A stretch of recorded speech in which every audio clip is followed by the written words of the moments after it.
পালং শাক আর ধনেপাতা এখানে সিদ্ধ করা হচ্ছে।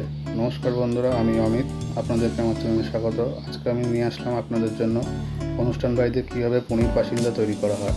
দেখুন, পালং শাক আর ধনেপাতা যেটাকে সিদ্ধ করা হয়েছিল সেটাকে মিক্সিতে মিক্স করে নেওয়া হচ্ছে। মিক্স করে নিয়ে এবার ওটা কড়াইতে ভালো করে ফ্রাই করে নেওয়া হবে।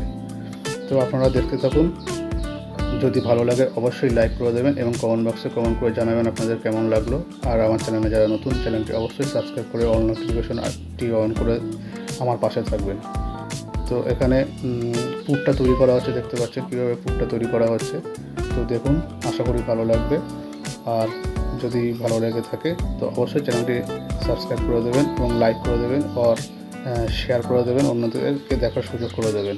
তো চলুন, আর কথা না বলে আপনারা দেখতে থাকুন পনির পাসিন্দা অনুষ্ঠান বাড়িতে কীভাবে পনির পাসিন্দা তৈরি করা হয়।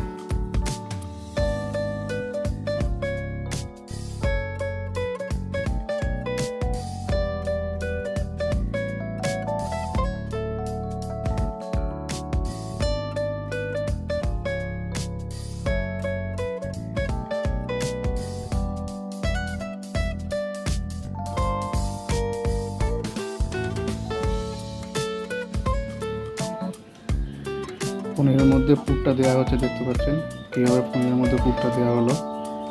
আর এখানে দেখুন, পনিরের মধ্যে পুরটা দেওয়া হয়ে যাওয়ার পর কীরকম দেখতে লাগছে দেখুন একবার। এইভাবেই পনিরের মধ্যে পুরটা দিয়ে আপনারা পনিরগুলো এইভাবে পিস করে নেবেন। পিস করে নিয়ে এইভাবে পুরটা দিয়ে আপনারা পনির পাসিন্দা করতে পারবেন।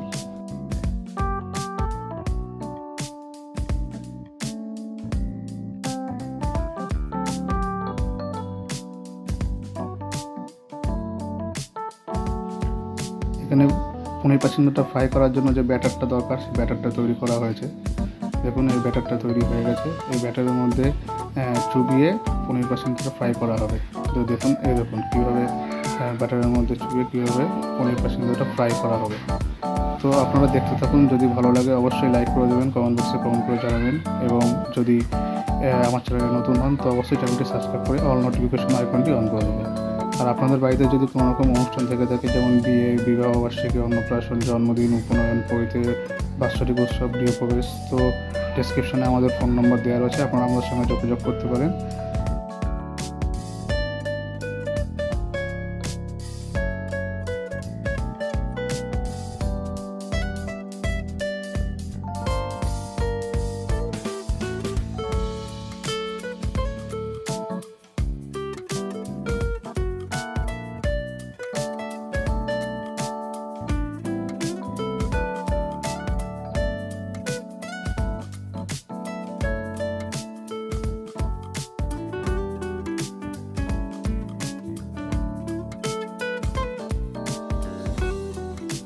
দেখুন, অনুষ্ঠান বাড়ির পনির পাসিন্দা তৈরি হয়ে গেছে। কীভাবে তৈরি হলো সম্পূর্ণ ভিডিওটি আপনাদের সামনে তুলে ধরলাম। যদি ভালো লেগে থাকে অবশ্যই লাইক করে দেবেন এবং কমেন্ট বক্সে কমেন্ট করে জানাবেন কেমন লাগলো।